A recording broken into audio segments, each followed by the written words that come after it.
जय महादेव। जितने भी सनातनी हिंदू राष्ट्रवादी भाई बंधु हैं उनको दिल से मेरा नमस्कार। जैसे जैसे दिल्ली की मुख्यमंत्री रेखा गुप्ता जी का बैठक हो रहा है, जैसे जैसे उनकी कलमें चल रही हैं, वैसे वैसे आम आदमी पार्टी के भ्रष्टाचार का पूरा जो पुलिंदा है वो सामने आ रहा है। कैसे आम आदमी पार्टी के बड़े नेता संजय सिंह के ऊपर बड़ी ही कार्रवाई हुई है। आगे ये भी बता दें आपको कि 3.44 करोड़ रुपए के जुर्माना को लेकर के भी बड़ी अपडेट आ रही है। उसके बाद जो सबसे बड़ी खबर मैं आपको बताने वाला हूं, एक बहुत बड़ी गिरफ्तारी हुई है, करोड़ों रुपए साथ में पकड़े गए हैं। कैसे अब दिल्ली में नई मुख्यमंत्री रेखा गुप्ता जी के आगमन के बाद से पूरी आम आदमी पार्टी हिल चुकी है। और यह हिलने का रीजन है कि रेखा गुप्ता आते ही बड़े बड़े ऐलान करने शुरू कर देती हैं। यह बात तो सत्य है दोस्तों कि अगर सेंट्रल में भी बीजेपी है, स्टेट में भी बीजेपी है, तो एजेंसियों को काम करने में बड़ी आसानी होती है। तो बड़ी खबर यह आ रही है कि रेखा गुप्ता ने एक बहुत बड़ा ऐलान कर दिया है, उनकी कलम चलने लगी है। और ऐलान क्या किया है? सबसे पहले तो कि जो भी आम आदमी पार्टी सरकार में, पिछली सरकार में जो भी भ्रष्टाचार हुआ है, उस भ्रष्टाचार के लिए एसआईटी की गठन करेंगे। और एसआईटी पता लगाएगी कि आम आदमी पार्टी की सरकार में कितनी भ्रष्टाचारिता हुई है, कितना पाप हुआ है, कितने पैसे डकारे गए हैं। और अपने मैनिफेस्टो में भी अमित शाह जी और नरेंद्र मोदी जी ने स्टेटमेंट दिया था। और स्टेटमेंट क्या था दोस्तों? स्टेटमेंट यही था कि जैसे ही हमारी सरकार बनेगी, पहली बैठक में ही एसआईटी जांच की गठन करेंगे और उसके बाद आम आदमी पार्टी के भ्रष्टाचार का पूरा काला चिट्ठा खोल करके रख देंगे। अब ये एसआईटी जांच की बात जब से सामने आई, आतिशी मार्लेना बिलबिलाने लगी। और आतिशी मार्लेना कहती हैं कि हम दिल्ली के मुख्यमंत्री रेखा गुप्ता जी से मुलाकात करेंगे। किस मुंह से मुलाकात करेंगी आप? क्या बोलेंगे जाकर के? कैबिन में बैठ करके क्या देखेंगे? मुंह देखेंगे जाकर के कि दिल्ली की नई मुख्यमंत्री रेखा गुप्ता मेरे से अच्छी है या नहीं? वो नहीं देखना है। आपने क्या काम किया पिछले 10 सालों में? अपनी नाकामयाबी और फेल्योरिटी के लिए आप मुलाकात कीजिए और बताइए कि मैंने पिछले 10 साल से सिर्फ और सिर्फ भ्रष्टाचार में संलिप्त पार्टी का ही समर्थन किया है, इसलिए मुलाकात कीजिए। आपके पास कोई विजन नहीं है, कोई गोल नहीं है।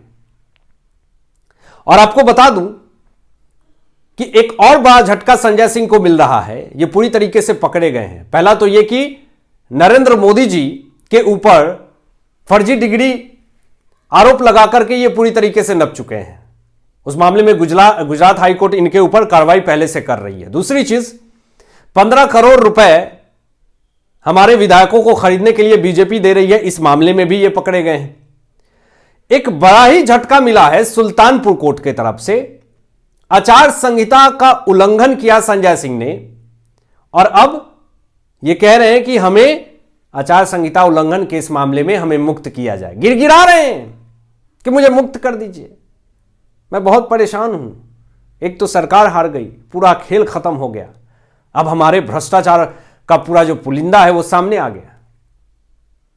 अब दूसरी चीज आपको यह बता दें कि 1 करोड़ रुपए की जब्ती को लेकर के जो बड़ी खबर आ रही है दोस्तों, दिल्ली में जैसे ही रेखा गुप्ता सीएम पद का शपथ ग्रहण करती हैं, ताबड़तोड़ एक्शन होना शुरू हो जाता है। अब दिल्ली पुलिस भी पूरी तरीके से एक्टिव है। आप मानिए या ना मानिए, आम आदमी पार्टी की सरकार दिल्ली पुलिस को भी काम करने में अड़ंगे अपनाती थी, उनको खुले तौर पे काम नहीं करने देती थी, अड़चने लगाते थे। कभी इनके पार्टी के नेता गुंडागर्दी करते थे, कभी कुछ करते थे। अब स्टेट गवर्नमेंट का पूरी तरीके से दिल्ली पुलिस को समर्थन है। तो यहां पर देखिए बड़ी खबर क्या आती है, नई दिल्ली से ही आती है कि उत्तर पूर्वी दिल्ली के वेलकम इलाके से एक बड़े ही ड्रग्स तस्करी, बहुत बड़ा ड्रग्स तस्करी का जो पत्नी है, लेडी डॉन जिसको कहा जाता है, जोया खान को दिल्ली पुलिस ने गिरफ्तार कर लिया है। और यह हशीम बाबा जोया खान का पति है, जो कि जेल में बंद है बहुत दिन से। जोया खान जो कि कुख्यात अपराधी, जो कि ड्रग्स का बहुत बड़ा मास्टरमाइंड है, कारोबार कराता था, उस कारोबार को जोया खान संभाल रही थी। और आपको यह भी बता दूं कि इतने दिन से कोशिश कर रही थी दिल्ली पुलिस और तमाम पुलिस, लेकिन यह हाथ नहीं आ रही थी जोया खान। लेकिन 1 करोड़ के हीरोइन के साथ ये पकड़ी गई, वेलकम इलाके से दबोच ली गई नई दिल्ली से। दिल्ली में इनको उत्तर पूर्वी दिल्ली से गिरफ्तार कर लिया गया। ये बड़ी गिरफ्तारी है दोस्तों। और इसमें एक बड़ा एंगल यह सामने आया है कि आखिर इतने दिनों से आम आदमी पार्टी की सरकार थी और कांग्रेस पार्टी की सरकार थी, यह कुख्यात अपराधी हशीम बाबा की पत्नी जोया खान को आखिर कौन बचा रहा था? यह सबसे बड़ा सवाल है। और यह पूछे जा रहे हैं आम आदमी पार्टी से और कांग्रेस पार्टी से। आखिर जब से बीजेपी की सरकार जैसे बनती है, रेखा गुप्ता जैसे सीएम पद का शपथ ग्रहण करती हैं, वैसे ही हशीम बाबा की पत्नी लेडी डॉन जोया खान कैसे गिरफ्तार हो जाती हैं और 1 करोड़ का ड्रग्स भी जब्त कर लिया जाता है? इसका जवाब देंगे। तो अब सीधा निशाना साध रही है बीजेपी आम आदमी पार्टी के ऊपर कि ये सारे लोग ड्रग्स तस्करियों को पालने का काम करते थे, इनकी सरकार में ऐसे लोग। दूसरी चीज कि बीबीसी हमेशा देश विरोधी एजेंडा में शामिल रहा है, हमेशा रेखा गुप्ता के खिलाफ बयानबाजी करता रहा, हमेशा मोदी सरकार के खिलाफ बयानबाजी करता रहा।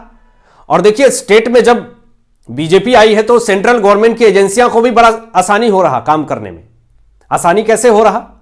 इन्फोर्समेंट डायरेक्टरेट ने बीबीसी के ऊपर 3.44 करोड़ रुपए का जुर्माना लगा दिया, जुर्माना ठोक दिया।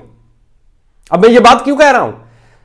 जब स्टेट में बीजेपी की सरकार आई तो सेंट्रल गवर्नमेंट बहुत ही जोर शोर से काम कर रही है और एक्शन ले रही है, तुरंत एक्शन ले रही है। तो ये बीबीसी जो दलाली करता था कांग्रेसियों का, आज इसका पूरा ऊपर से नीचे तक इलाज कर दिया गया है। कार्रवाई चल रही है, आगे और भी बड़ी खबर आ सकती है। अब रेखा गुप्ता जी के जैसे जैसे कलम चल रहे हैं वैसे वैसे आम आदमी पार्टी का पसीना निकलना शुरू हो रहा है।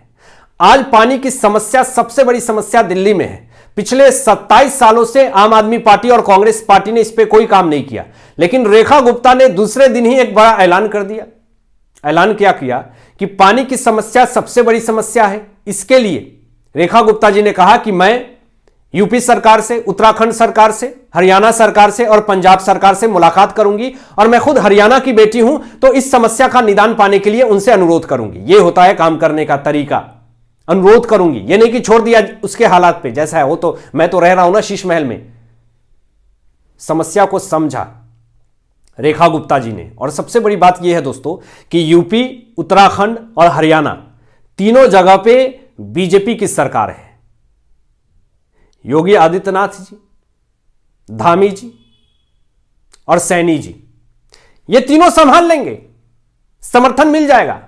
पानी मांगने की मुद्दे पर लेकर के, पानी का जो आवश्यकता है वो पूरा करने के मामले में ये तीनों गवर्नमेंट सपोर्ट कर देगी। लेकिन बात अटकेगा कहां पे? पंजाब में आम आदमी पार्टी की सरकार है, ये कभी नहीं चाहेगी कि दिल्ली में पानी की समस्या खत्म हो। और इसलिए तो इन लोगों ने टैंकर माफिया को वहां पे पनपा रखा है, जो आज तक कुछ नहीं बोलते थे। अन्ना हजारे जी सामने आकर के क्या कह रहे हैं पता है आपको? कि अरविंद केजरीवाल को मैं पहले बताता था कि लालच मत करना, धोखाधड़ी से बन तो गए हो मुख्यमंत्री, लेकिन दलाली मत करना, चोरी मत करना, झूठ मत बोलना। अन्ना हजारे जी ने कहा जो जो मना किया वो सब किया, और शराब घोटाला तो अति कर दिया। एक महिला को मुख्यमंत्री बनाने का समर्थन किया है अन्ना हजारे जी ने। अब जरा मैं आपको बता दूं कि यहां पे आज रेखा गुप्ता जी नरेंद्र मोदी जी से मुलाकात करती हैं और मुलाकात करने की ये फोटो काफी तेजी से वायरल होती है। नरेंद्र मोदी जी की एक वीडियो भी वायरल हो रही है जिसमें कि इनका बड़प्पन दिख रहा है। शरद पवार बोलते बोलते थक जाते हैं तो किस तरीके से पानी, एक देश का प्रधानमंत्री पानी निकाल करके शरद पवार विपक्ष के नेता को पानी पिला रहा है। यह बड़प्पन है। जो कांग्रेसियों धक्का मार के लोगों को भगा देते हैं, आज यह कांग्रेसी का संस्कार नहीं है, यह हमारे देश के प्रधानमंत्री, सम्मानित प्रधानमंत्री नरेंद्र मोदी जी का ही संस्कार है, जो कि चेहरे पे ओरा और तेजता दिखता है। आज दिल्ली की सरकार ने एक और बड़ा निर्णय लिया दोस्तों। रेखा गुप्ता जी ने यह बात कह दी कि मोहल्ला क्लिनिक भ्रष्टाचार का अड्डा बन चुका था और वहां पर कुछ भी इलाज नहीं होता था, सिर्फ और सिर्फ भ्रष्टाचार होते थे और लोगों को परेशान करने का यह अड्डा बन चुका था। पहले तो यह कहा गया दिल्ली सरकार की तरफ से कि जहां जहां भी मोहल्ला क्लिनिक है वहां पे मंदिरें बनेंगी। और आज ये बड़ी खबर आ रही है कि मोहल्ला क्लिनिक का नाम बदल दिया जाएगा। यानी अब धीरे धीरे आम आदमी पार्टी का नामो निशान मिट रहा दिल्ली से, इनका राजनीतिक करियर पूरी तरीके से खत्म हो रहा। आप क्या सोचते हैं? इन तमाम विषयों पर अपनी विचार व्यक्त करें और मिलते हैं एक लेटेस्ट ब्रेकिंग न्यूज के साथ। तब तक अपना ध्यान रखिए, ख्याल रखिए। सत्यमेव जयते। जय हिंद, जय श्री राम।